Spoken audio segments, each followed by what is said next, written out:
Hi everyone, welcome to digital G K classes. तो जैसा कि आपको पता है बीपीएससी टीआरई 3 का जो पेपर लीक हुआ था उससे रिलेटेड कुछ अपडेट है। और साथ में आपको पता ही है कि कल जो है 25,000 शिक्षकों की जो नियुक्ति हुई थी 2016 में, उसको रद्द कर दिया है कलकत्ता हाई कोर्ट के खंडपीठ ने। सारी चीज़ें मैं आपको बताने वाली हूँ और ये दोनों इन्फॉर्मेशन इसलिए इंपॉर्टेंट है क्योंकि जहाँ पर भी फर्जी तरीके से होता है, आपको भी पता है कि चाहे वो बीपीएससी टीआरई 3 का पेपर लीक होना, अलग अलग राज्यों में, चाहे वो यूपी की जो पुलिस वाली, फिर आरओआर, ये सारी जो परीक्षाएं रद्द होती हैं, इनके बहुत सारे मास्टरमाइंड होते हैं जिनका आता पता ही नहीं चल पाता है।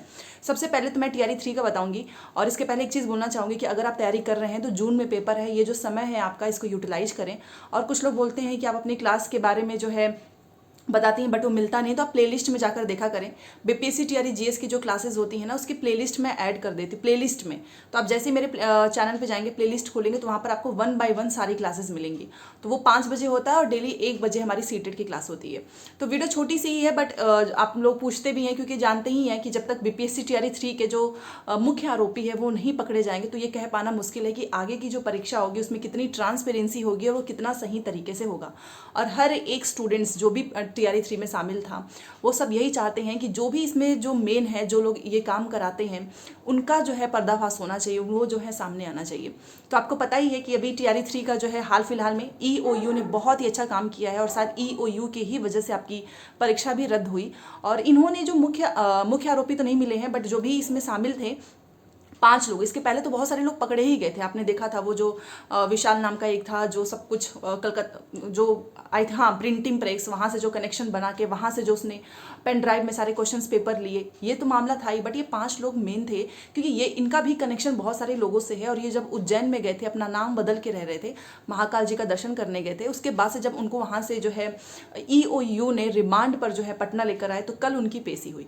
कल जो है हाईकोर्ट में जब उनको जो है सामने पेश किया गया तो उसके बाद से जो है उनको अब जुडिशरी कस्टडी में जो है न्यायिक हिरासत में भेज दिया गया है।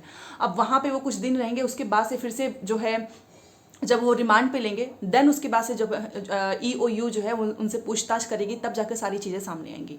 तो अभी तक यही है कि उनको कल जो है कोर्ट में पेश किया गया, उसके बाद से अब न्यायिक हिरासत है, वहाँ पर भी आप जानते ही हैं उनको कुछ दिन तक रखा जाएगा, फिर वहाँ से पूछताछ होगी। और इसका एक ही है, ईओयू जो भी लोग इसमें जो है ये सब काम करते हैं ना, कि जो लोग हर बार पेपर लीक करा देते हैं प्रिंटिंग प्रेस से, साथ में कुछ और भी बीच के जो मीडिएटर होते हैं जो स्टूडेंट से कनेक्ट करते हैं, इसके पहले भी आपने देखा ही होगा हर दिन कुछ ना कुछ निकल रहा था। तो 2 से 3 चीज़ें जो है अच्छी हुई कि कम से कम ईओयू ने इनको पकड़ा और इनको पकड़ के वापस लेकर आए जो लोग नाम बदल के रह रहे थे। और इनकी कोर्ट में जब पेशी हुई उसके बाद से न्यायिक हिरासत में चले गए हैं। दोबारा से इनको जब पुलिस रिमांड पे लेगी तब जाकर इनसे पूछताछ होगी।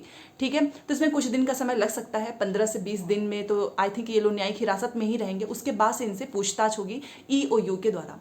मेन मोटिव यही है कि कितने लोग इसमें शामिल हैं, क्योंकि अगर ये सारी चीज़ें सामने नहीं आएंगी तो किसी को पता ही नहीं चल पाएगा कि कौन है मेन वाला, जो वो तो पकड़े नहीं जाते हैं। फिर आगे की जो परीक्षा होगी वो ये कह पाना मुश्किल है कि वो कितनी इसमें ट्रांसपेरेंसी है, कितने सही तरीके से पेपर हुआ है, रिजल्ट कितने सही तरीके से आया है, और स्टूडेंट्स जो सेलेक्ट हुए हैं वो सही तरीके से हुए हैं या नहीं। क्योंकि कुछ परसेंट तो ऐसा होता ही है जो गलत तरीके से नौकरी ले लेता है। और इसका हाल फिलहाल में आपको दिख ही रहा है कि 2016 का जो एग्ज़ाम हुआ था कोलकाता में, शिक्षक भर्ती 9 से 10, 11 से 12, ग्रुप सी, ग्रुप डी, इसमें कुल 25,000 जो है नियुक्ति हुई थी। इन सभी को कल जो है कलकत्ता हाई कोर्ट ने जो है कलकत्ता हाईकोर्ट की खंडपीठ ने इस परीक्षा को रद्द कर दी है।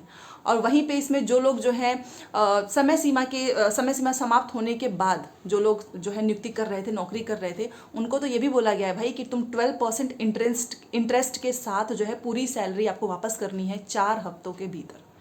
तो गलत तरीके से जो नौकरी कर रहे थे अब उनको एक बहुत बड़ा झटका लगा है। पूरी की पूरी भर्ती प्रक्रिया ही रद्द कर दी गई है। बस एक कोई है, पता नहीं नाम मुझे नहीं याद आ रहा है, उनको बस नौकरी करने का है और बाकी जितने लोग भी हैं सब बाहर हो चुके हैं। तो इस 2016 और ये चल रहा है हमारा 2024, तो अभी तक मतलब इतने समय, लंबा समय था, जांच हो रहा था, उस बीच में सारी सच्चाई आई और इतने समय मज़े से नौकरी कर रहे थे। और इसको अभी सीबीआई जो है कोर्ट के आदेश के अकॉर्डिंग अब सीबीआई जो है इस पर जांच करेगी और आगे जो भी लोग इसमें शामिल है उन सभी का पता लगाया जाएगा।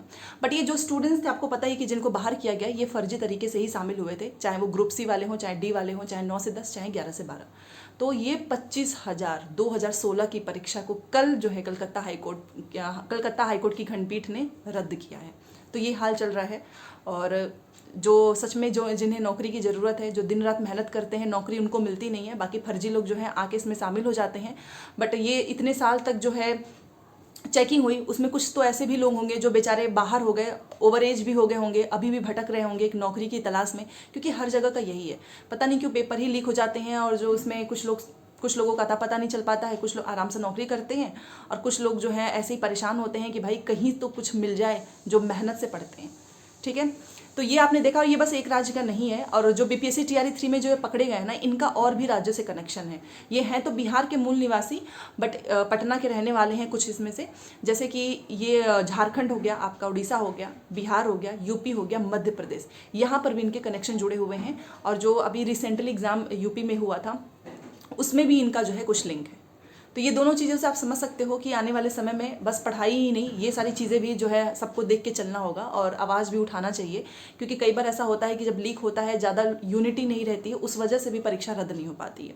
ठीक है, तो ये मैंने आप सभी को इसलिए बताया है ताकि आने वाले समय में बीपीएससी टीआरई 3 में जो लोग भी शामिल हैं, वो सबका जो है सच सामने आना चाहिए, ताकि हमें ये भरोसा हो कि भाई नौकरी जिसको मिली है वो सही इंसान के हाथों में गई है। ठीक है, अदरवाइज़ ये जो कोलकाता वाला आपने देखा है कि 2016 के बाद से अभी रद्द हुआ है। आप सोचिए ना, इतने साल में जो स्टूडेंट्स को नौकरी मिलनी चाहिए उन्हें तो मिला नहीं, रद्द हुआ है, उनको पैसे भी वापस करने हैं, उनको तो झटका मिला है। ठीक है, बट इसमें नुकसान तो एक जो है रियल स्टूडेंट्स के साथ भी हो रहा है ना।